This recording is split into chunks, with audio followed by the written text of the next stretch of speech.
Very good morning to all of you, and I welcome all of you to this special Monday morning lecture on the National Education Policy 2020. I have great pleasure in introducing Dr. Vedprakash Mishra because during some of my interactions with the faculty in the recent past, few of you expressed a desire to learn more about the National Education Policy, and hence this lecture has been organized. As a medical professional, we have threefold responsibilities. Number one, we have to be a clinician. Number two, you have to be a medical teacher. And number three, you have to be a medical researcher. When you fulfill all these three responsibilities, you derive a lot of pleasure and sense of satisfaction. Fortunately, at ILBS, all of us have this opportunity to fulfill all these three responsibilities. And I'm sure you must be deriving a lot of pleasure and sense of satisfaction by doing your everyday job over here. But I would like to add the fourth dimension to this threefold responsibilities, that is contribution to medical education. When you get an opportunity to contribute to medical education, the sense of satisfaction and the pleasure that you derive is multiplied several times. And in this regard, Dr. Vedprakash Mishra has several accomplishments by virtue of which he has made a mark for himself not only nationally but internationally. Dr. Vedprakash Mishra is Professor of Excellence, Professor of Eminence, Professor Emeritus and Distinguished Professor. He has been honored with the prestigious Dr. B.C. Roy National Award as an eminent medical teacher. He has been conferred with Doctor of Science honoris causa by 7 Indian health science universities and 1 Indian health science university as Doctor of Medical Science. He has 96 registered copyrights to the credit in the domain of medical education. He is the principal advisor to the Honorable Chancellor of Krishna Vishwavidyapit. He is a Pro-Chancellor of Datta Meghe Institute of Higher Education and Research, a deemed to be university at Nagpur. And mind you, his university scored the maximum marks, highest marks in NAC evaluation this year. He is a member of the International Committee for Bioethics for Asia Pacific region. He is Director Professor in Advanced Physiology.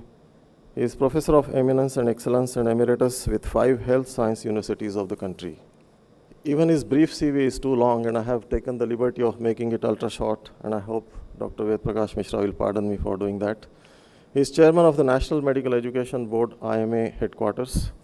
He is an academic head and convener of Academic Council of SARC Medical Education. He is member advisory board and member of board of management of about 7 or 8 deemed to be universities of our country. He is a life member of B.C. Roy Memorial National Endowment Fund, New Delhi. So I have great honor and privilege to welcome Dr. Vedprakash Mishra, and I will request Dr. Vijay Kumar to please escort him to the dais. Honorable learned Chancellor of this illustrious institution, esteemed Dr. Shiv Sareen, esteemed Honorable Vice Chancellor of this institution, respected Dr. Deepak Tempe, learned faculties, invitees, ladies and gentlemen. I deem it my pleasure to be visiting this institution and getting the benefit of interacting with this learned esteemed gathering as desired by the Honorable Vice Chancellor on a very relevant and substantially discussed theme of National Education Policy 2020. I would be limiting myself in regard to medical education vis-a-vis National Education Policy because that's exactly the area which I think turns out to be of relevance and consequence to all of us. And therefore, I will not be dealing with those aspects of the national education policy which is pertaining to school education, higher education, and ancillary education, but I will be focusing exclusively in the domain of medical education, inter alia professional education. And when I'm intending to this put across, ladies and gentlemen, a bit of historicity needs to be taken note of. The medical degree that you and me harbor with ourselves,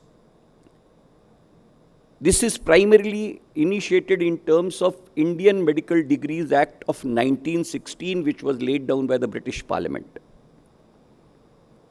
In terms of an education commission which was constituted in 1904, and arising out of the recommendation thereto, for the first time, Indian universities that were catering to the cause of medical education, they became entitled to confer medical degrees through Indian universities only after 1916, after the Indian Medical Degrees Act 1916 came into being. In continuation with that, yet another important aspect which cannot be lost sight of is that in spite of the Indian Medical Degrees Act having come into force in the year 1916, the medical graduates, the specialists that came to be generated out of Indian medical institutions affiliated to Indian medical examining universities did not have the provision of registering with any statutory body which existed in India. And therefore, the second important landmark which has to be taken note of is the year 1933-34, when the British Parliament regulated an act which is called as Indian Medical Council Act 1934, which came into operation, which primarily was aimed at with the sole objective of creation of an Indian medical register of registered medical practitioners, not of medicine, but in 1934 Act, the word medicine was defined as Western medicine under Section 2. And therefore, Indian Medical Council Act, which came into operation in 1934, as a result of which the registration of Indian medical graduates into Indian Medical Register became feasible, came into operation in the year 1934.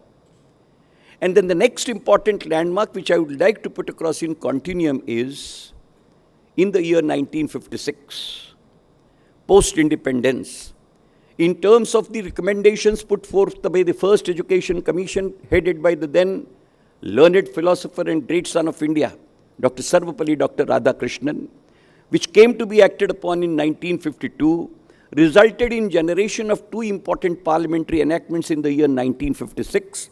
One was University Grants Commission Act 1956, and the second was Indian Medical Council Act 1956, which repealed the Act of Indian Medical Council Constitution of 1934. And therefore, an important change which I am wanting to put across in order to bring out certain decipherances of national education policy is, what in the year under Section 2 of 1934 Indian Medical Council Act was defined was Western medicine.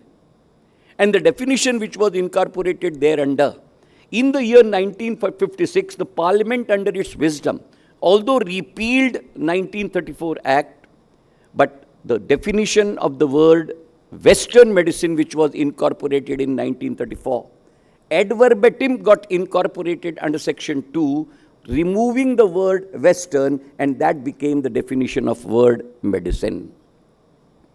The important emphasis which I am wanting to lay down, ladies and gentlemen, is the medicine that you and me are subscribing to parentally is known as Western medicine because of its origin, which in terms of free India, you may call that as an Indianization of Western medicine, a phenomena which is so very dear in terms of the circulation now, which therefore became medicine, definition remaining the same.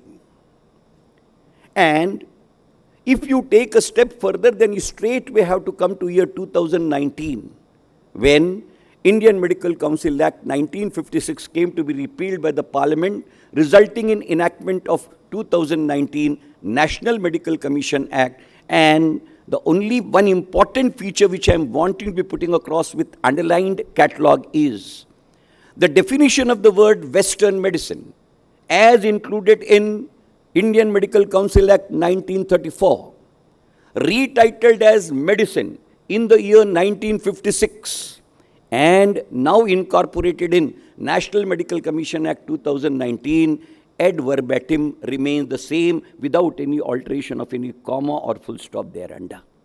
Therefore, what was defined as Western medicine under the Act in 1934 came to be defined as medicine in 1956 is the definition of the word, and under definitions which has got paramount importance even in the 2019 Act of National Medical Commission, which goes to indicate that the definition of the word medicine, in spite of its conversion from Western medicine to medicine, its ambit, its coverage, its core, and its definition remain the same. Having said so, there are 2 or 3 important correlates which have to be taken note of. 1952, in spite of the acceptance of the first Education Commission report of Dr. Radhakrishnan, ladies and gentlemen, we did not have a defined policy on education, including professional education in this country.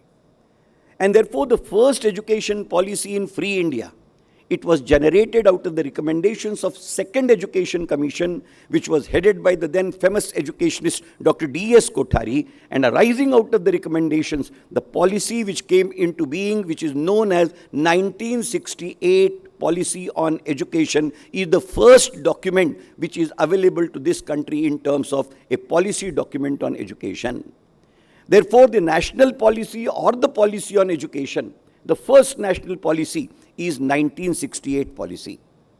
This policy, one of the important features which has to be taken note of, it resulted in a constitutional amendment, ladies and gentlemen, and that was this mandated that education for a child from 6 to 14 years of age shall be the compulsory education and would be the responsibility of state. This is the hallmark of the first education policy, which is quoted by the eminent authors in terms of the critical appraisal thereof. This policy underwent a change in free India in the year 1986 under the aegis of late Honorable Prime Minister Rajiv Gandhi, which brought into focus the entire national perspective of education, including giving it the 3 important trinities of A, access, B, equity, and C, quality.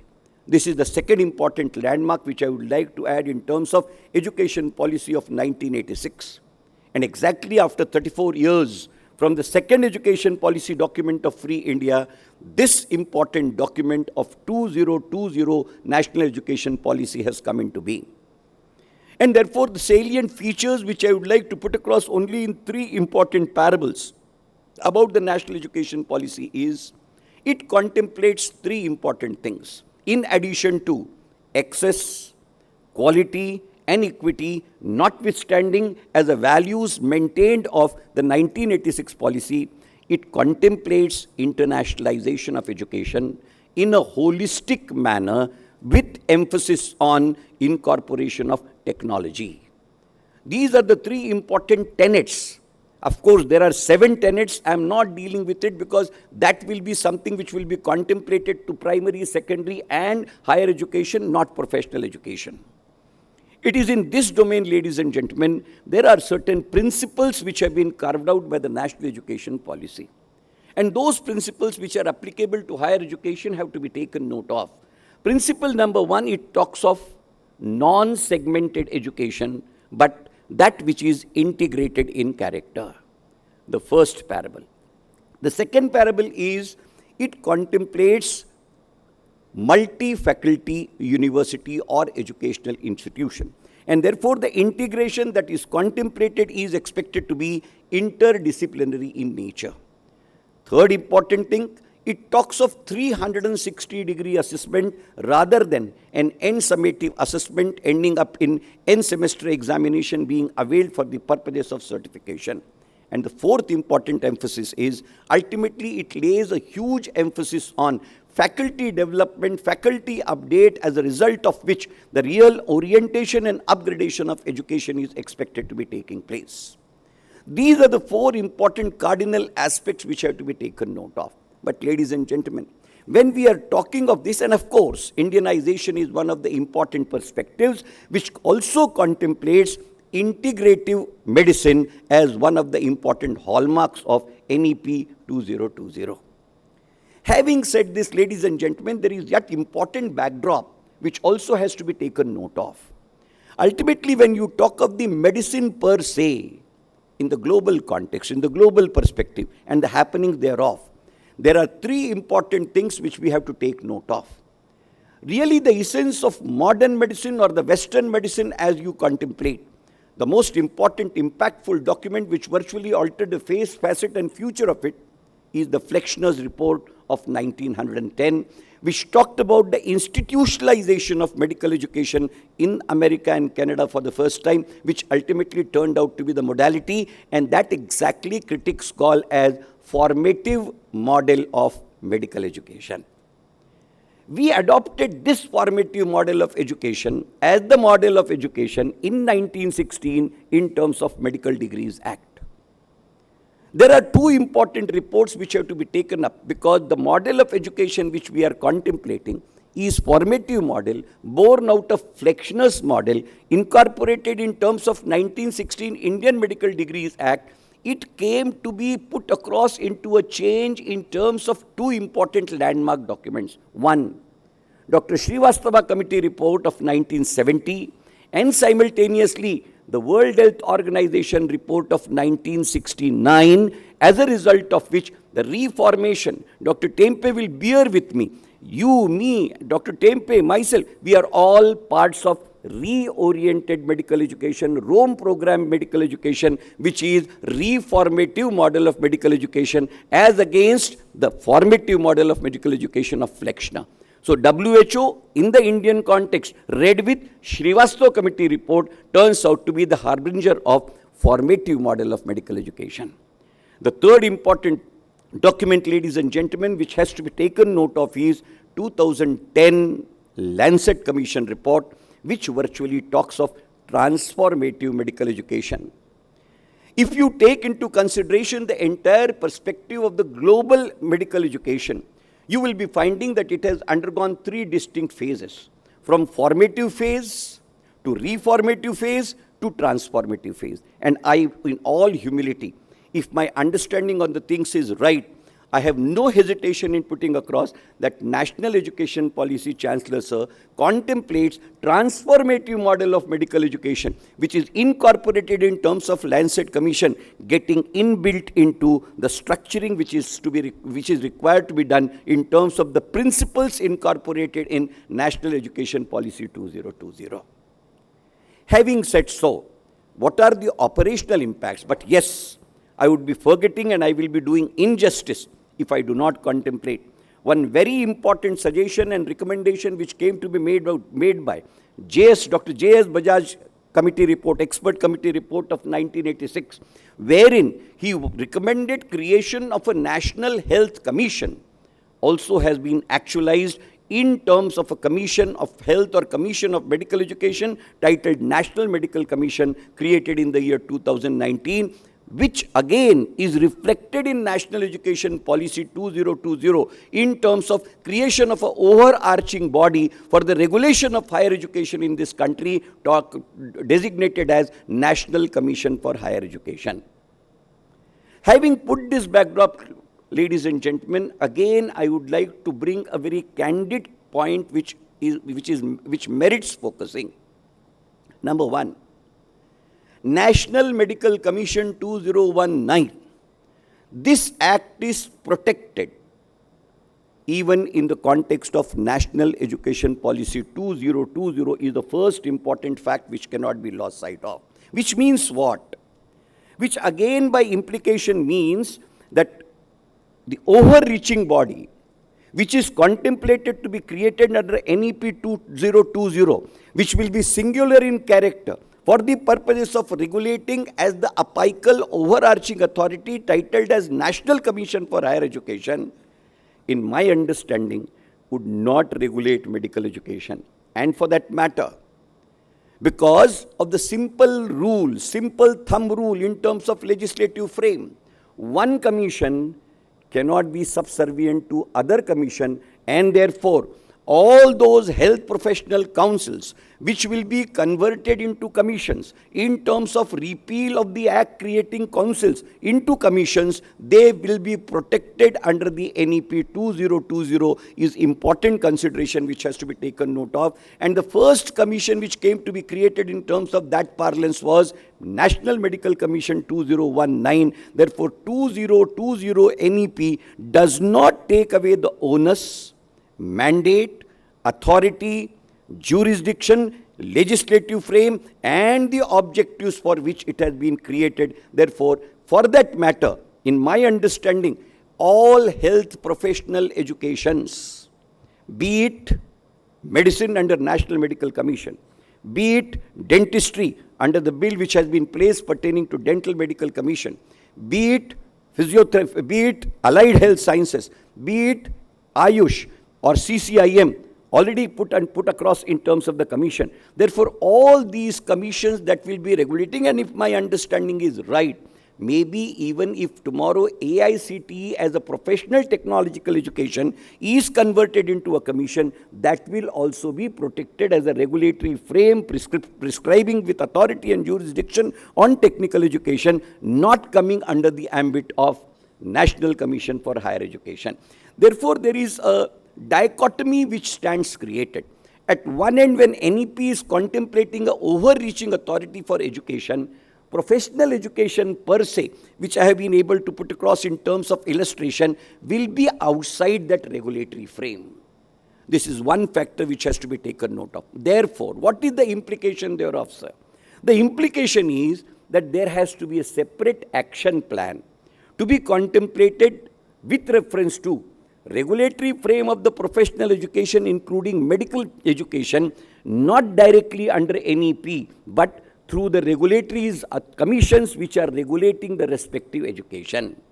Now, this is an important facet which cannot be lost sight of, which goes to indicate that we cannot have a model generic in character in terms of NEP 2020 prescribed by the generic nature of the expert committee which is constituted thereunder, but it will have to be put across for medical education. It will have to be put across by National Medical Commission. For dental education, it will have to be put across by Dental Medical Commission, and so on and so forth. The second important facet which I would like to make. The third important point which all of us have to take note of is, ladies and gentlemen, even today, whatever I am talking to you on NEP 2020, is not an official documented fact except 66-page policy document which has been notified in 2020. But we must know for certain, professional education, including medical education, if you read that 66-page document, it is very sparsely indicated. There are only two small little paragraphs, Dr. Sareen, which is covering professional education in the entire report. That is under Article 20 and Article 21, 2 paragraphs, total 9 lines. Therefore, it is very difficult to decipher and postulate as to what will be the model which will be emerging out of the coverage of national education policy.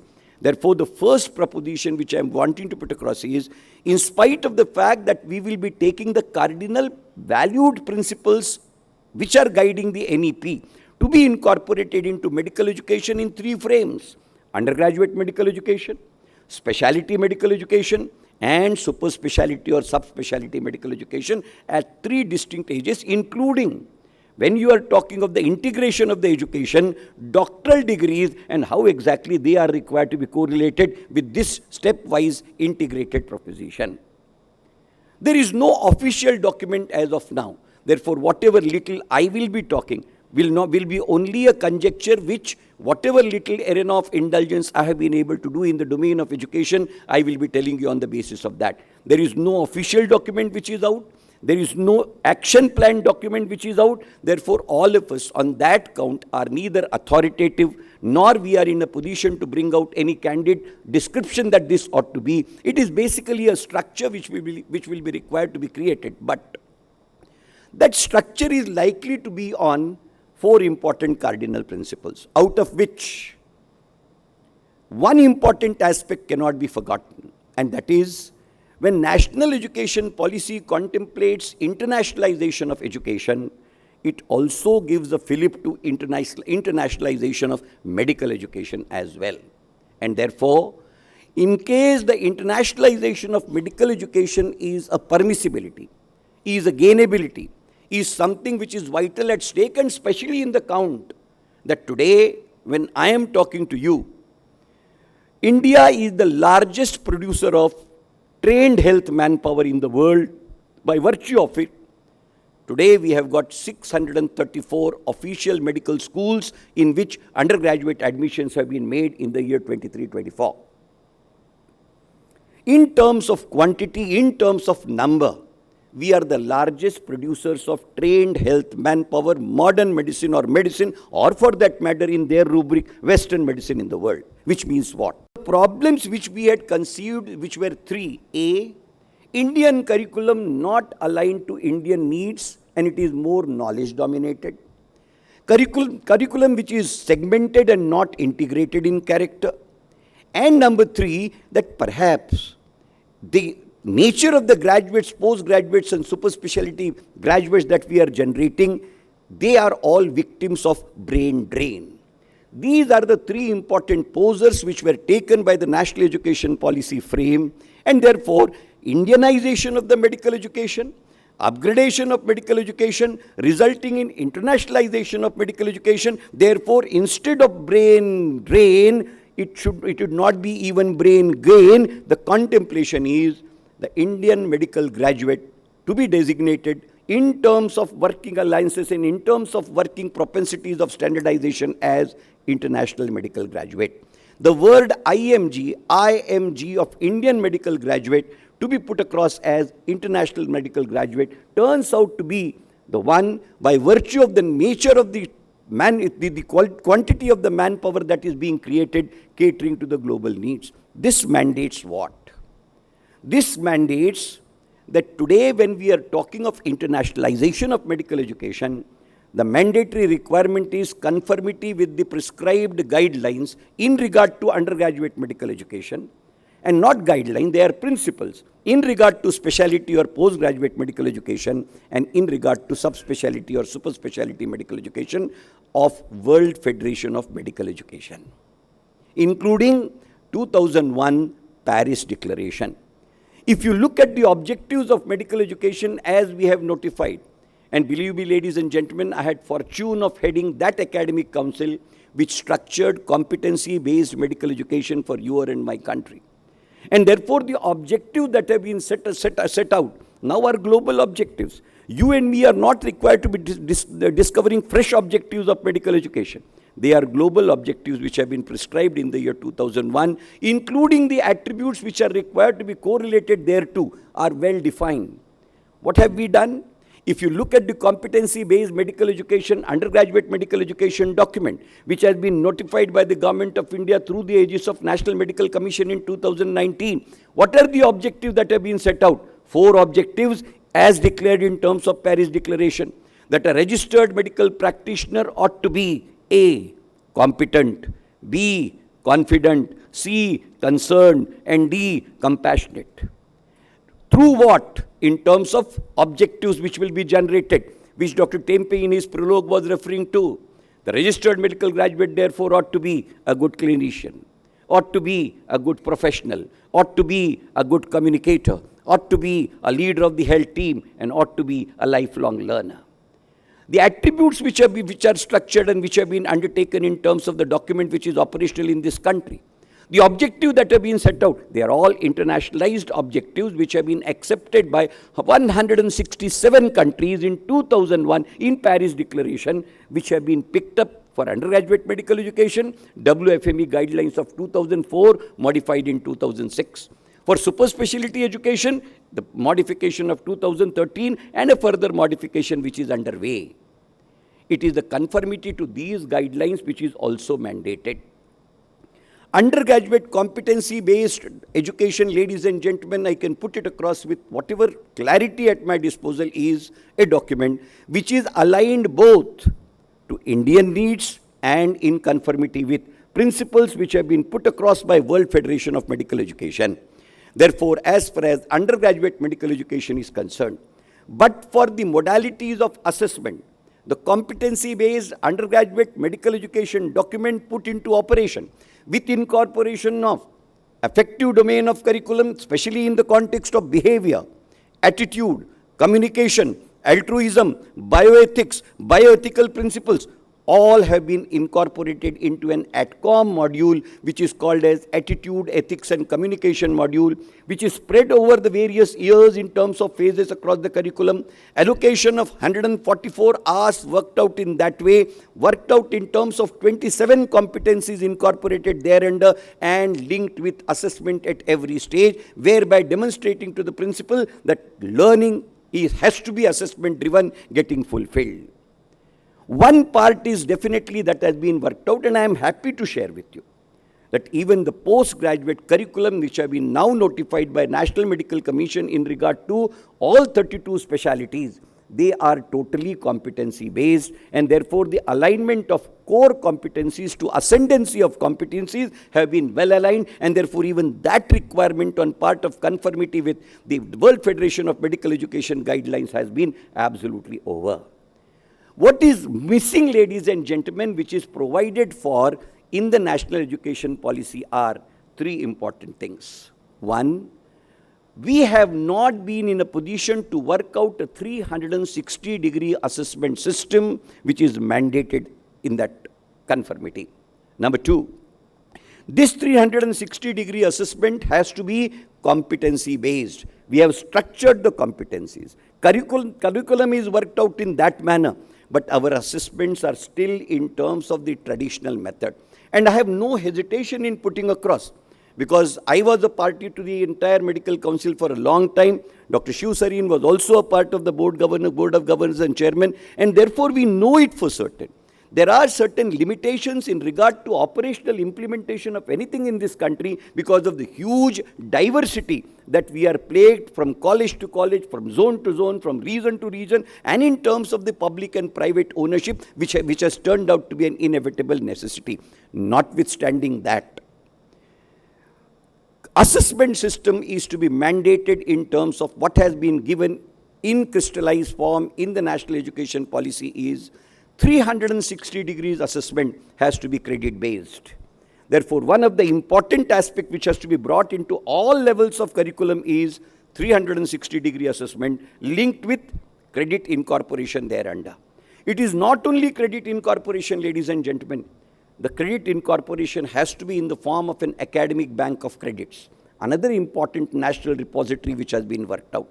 Credit is going to be the international currency in the domain of academics, and therefore care and caution has to be taken that when we are formulating credit, the three important cardinal principles which have been invoked in the international parlance for structuring of a credit in the medical education, they are availed by us so that the credit component that we are generating is absolutely matchable in terms of the international credit components, and it becomes easily transferable in terms of accumulation, retention, transfer and redemption. In all three phases it gets going. That is the second important requirement that is required to be undertaken.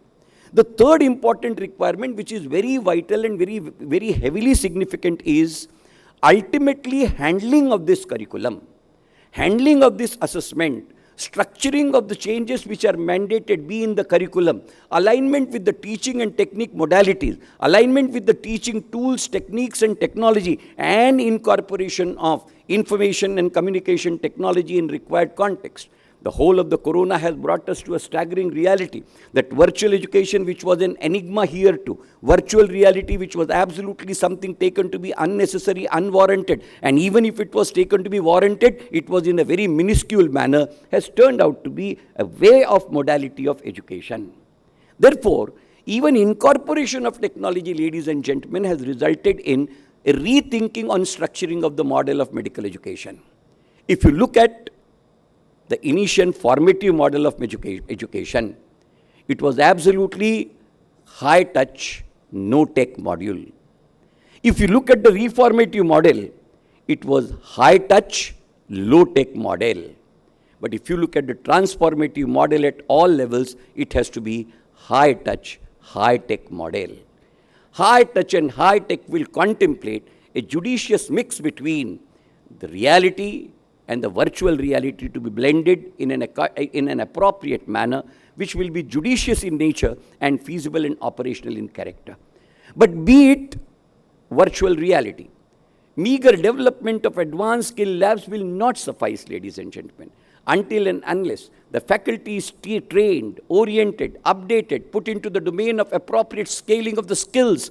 It will not work. And therefore, institutionalization of the faculty development program, which is a hallmark of internationalization of medical education, which has been so significantly emphasized in the NEP, turns out to be one of the important modalities to be incorporated and inbuilt in the domain of medical education. Do we have it? Answer is no, ladies and gentlemen.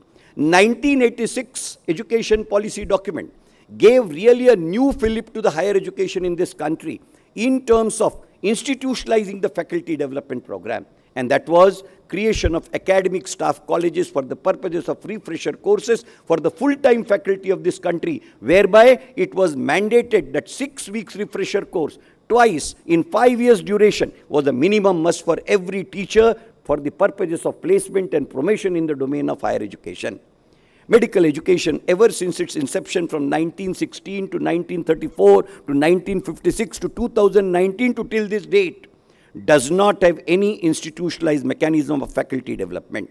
There is no structured program which is into operation, as a result of which it can get going, that we are in a position to update our faculty in terms of effective handling, be it the curriculum design, be it the curricular update, be it the alignment of the tools, techniques, approaches, and technology pertaining to teaching and learning, be it any structured formulation of ICT incorporation in the methods, and be it assessment tools and their judicious usage. Absolutely, it is something which is expected to be caught rather than need of being taught. And this is exactly the limitation which I am wanting to put across. Therefore, what has been applicable to higher education, ladies and gentlemen, from 1966? Today, when I am talking to you, higher education has got 78 academic staff colleges in this country for the purposes of periodic update of the faculty in the higher education.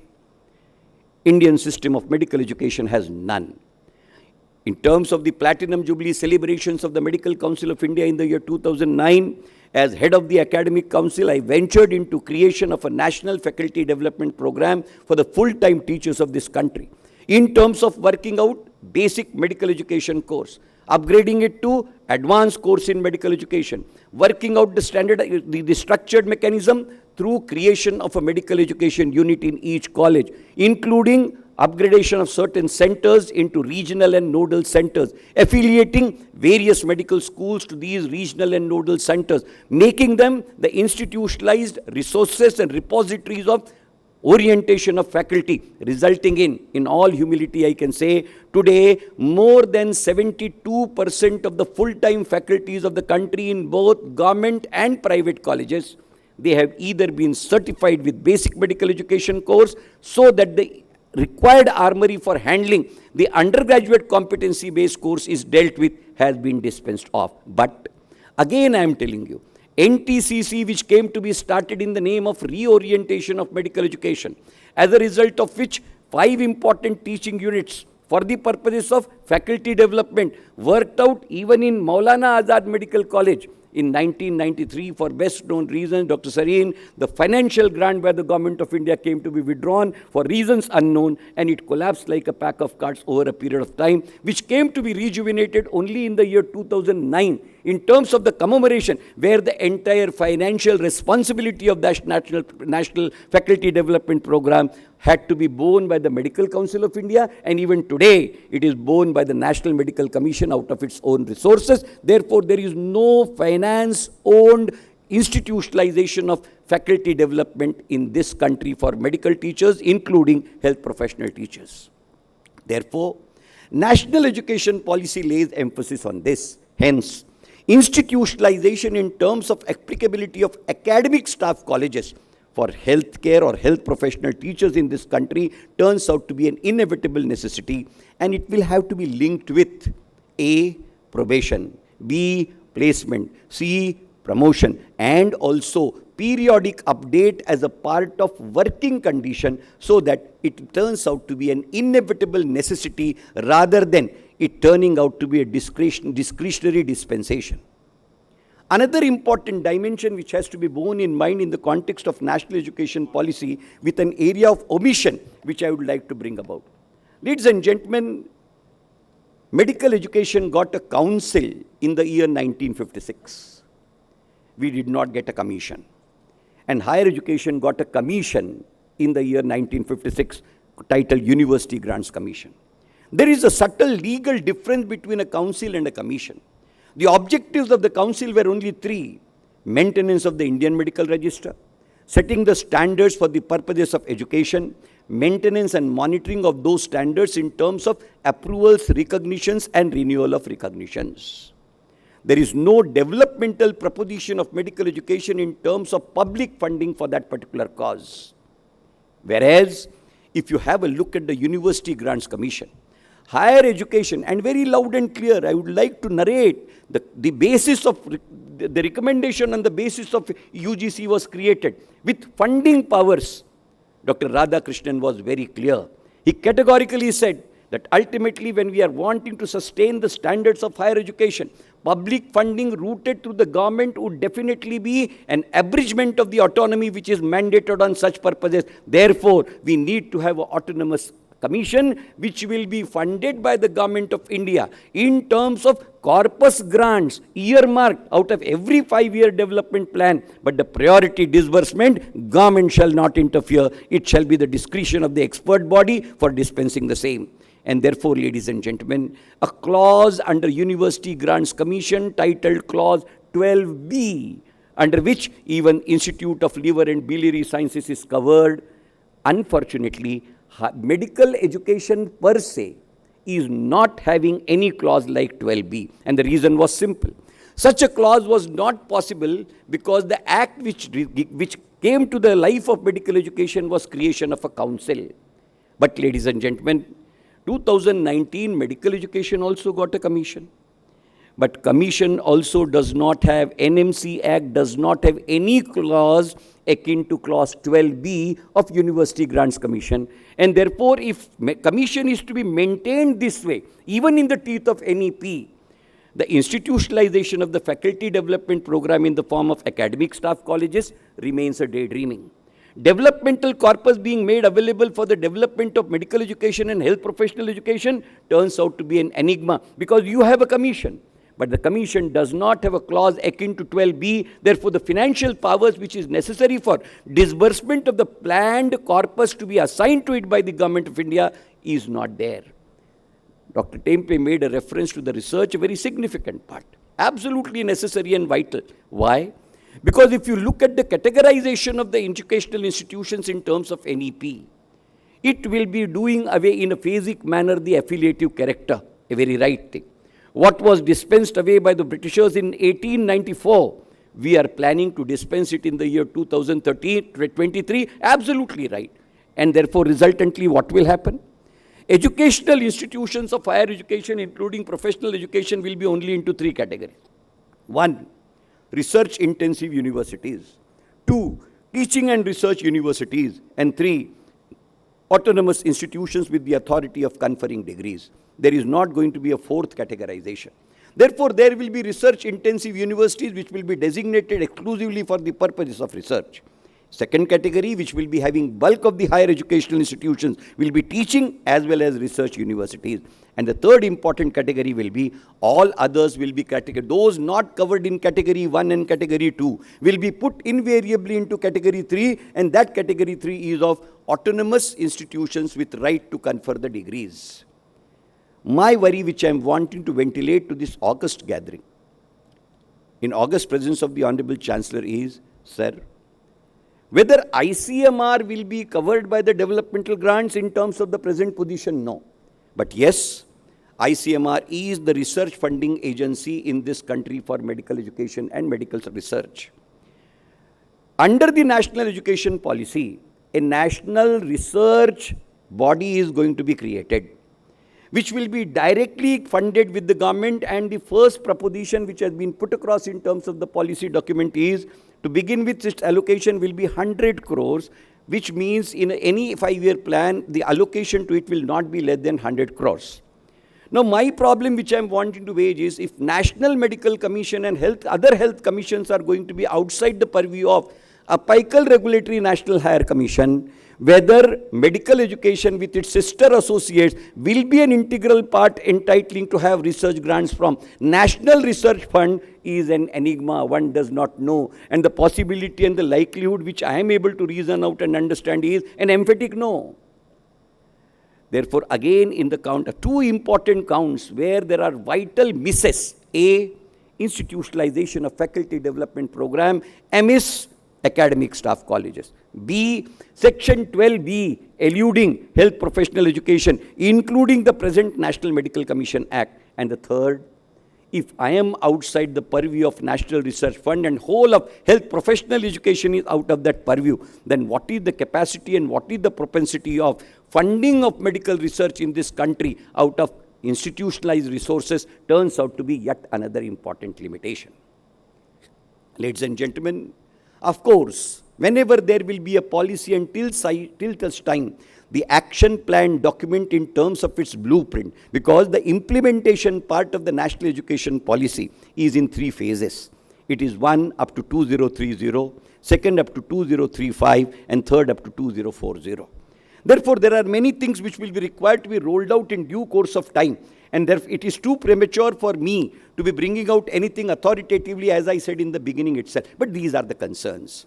As of now, the advantages which are lit large on the face of national education policy for medical education is 3 important reforms. A, let us immediately venture into modifying our assessment system into 360-degree assessment, which is totally aligned with integrated competency-based model of medical education at undergraduate level, at specialty level, and also at super specialty level.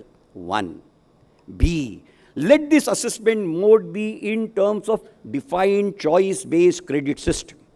So the second requirement of standardized assessment gets going.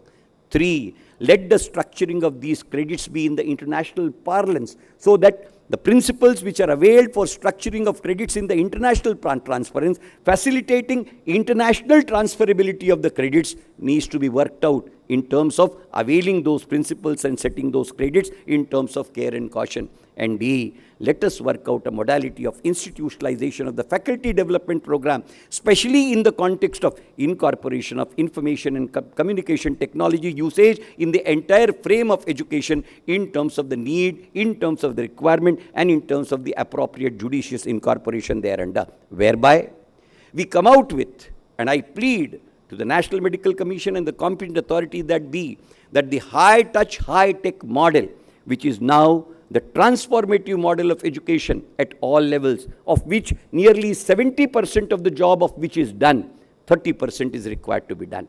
We have not been in a position to put across the alignment of ICT in the domain of integrated competency-based undergraduate medical education. But Dr. Tempe, I am happy to share with you, in regard to competency-based dental education, the incorporation of ICT, a document which was readied by the education unit of my university, we were given the task, and the entire document when we worked out, we have been in a position to incorporate even that model, and God forbid, if that model along with the credit-based incorporation gets going in terms of the operational declaration of competency-based dental education model, even the 20% job which is remaining can be replicated for other professional education fulfilling that requirement. These are academic requirements, ladies and gentlemen, which contemplate only structural changes. But what about the changes? What about the modalities which require financial implications? They have to be worked out in terms of the policy frame, in terms of financial sanction, like the institutionalization of the faculty development program, like the working out of the academic staff colleges, like the entire linkage of the research funding which is mandated for the outcome of research, and like incorporation of clause for the developmental corpus of health professional education turns out to be an inevitable necessity, which will require, if need be, even if commissions will be outside the ambit of NEP, they will require suitable amendments in the present act. And the greatest opportunity that we have is 2019 launch, sir, is going to be reviewed in 2023 by the expert committee. And in 2023, if this committee takes stock of all these things, maybe what then put across in a distinct manner could turn out to be one of the greatest reliefs and pragmatic inclusions in the interest of medical education at all levels in this country. Last dimension which I am wanting to put across, which is mandated, ladies and gentlemen, is integrative healthcare. Healthcare can be integrative, I can understand, because of the judicious reasons which are being put across. I was just discussing in the morning with Dr. Tempe. Dr. Tempe, suppose if I am to contemplate, and you, the subspeciality or super speciality educationists, what is the nature of integration that you will be contemplating at that level? When speciality itself is expected to be designed in terms of a phrasic philosophy of knowing more and more about less and less, what exactly will be the scope of integration over there?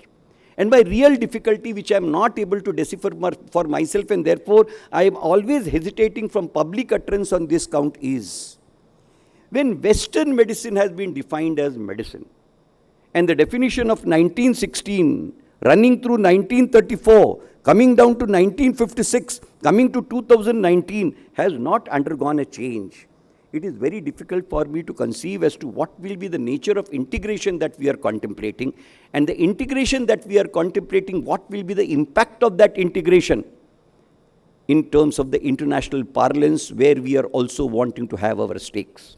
I know it for certain that if the shortest way of India reaching to the zenith of being a Vishwaguru, and if there is one modality which is easily at hand, believe me, I have every reason to make the Honorable Prime Minister believe that India can be a Vishwaguru through the aegis of medical education in the shortest duration, provided this particular modality is worked up with required care, caution, and the norms and tenets of internationalization, which are not only prescribed, but India is a signatory to it, both in the year 2001, in the year 2004, and in the year 2006, respectively.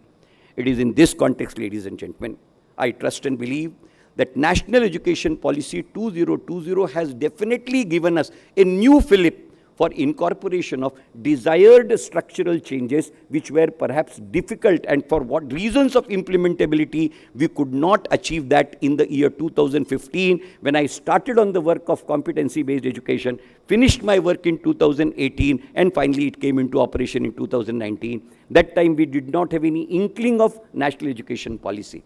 Therefore, what was in our mind could not be incorporated thereunder, including electives at all levels, including free electives at all levels, which can be absolutely a measurability in terms of credits. Absolutely transfer and retention of credits can merit enjoyability of the various placements at desired levels for the purposes of upgradation of knowledge, skill and efficiency, which is possible and permissible, which hitherto was not in terms of solitary institutionalization of the medical education. Definitely there are avenues which are going to be really catering to the upgradation of medical education at all levels in the context of NEP through 4 cardinal principles which I have tried to list before you. But there are certain concerns which have remained outside the ambit of NEP. And now that health professional education, technically speaking, I do not say it is outside the tenets of NEP 2020. But operationally speaking, when it comes to regulatory frame, it is definitely in terms of the present prediction, in terms of the present observation, it seems to be from regulatory frame outside the National Commission of Higher Education, and so also is the position of legal education, because that has been, Bar Council is also kept outside the frame. And therefore, in the context and teeth of this, perhaps, it is a very heavy onus on all of us to work out an appropriate modality by giving a required feedback, required inputs to the policy makers that be, so that in one go, we are in a position to evolve education which will be not only catering to our cause, but which is capable of making us the global leaders of impact and consequence, and therefore realizing our legitimate entitlement of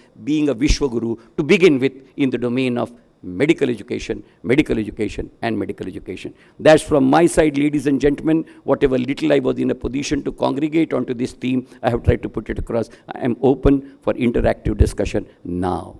Thank you.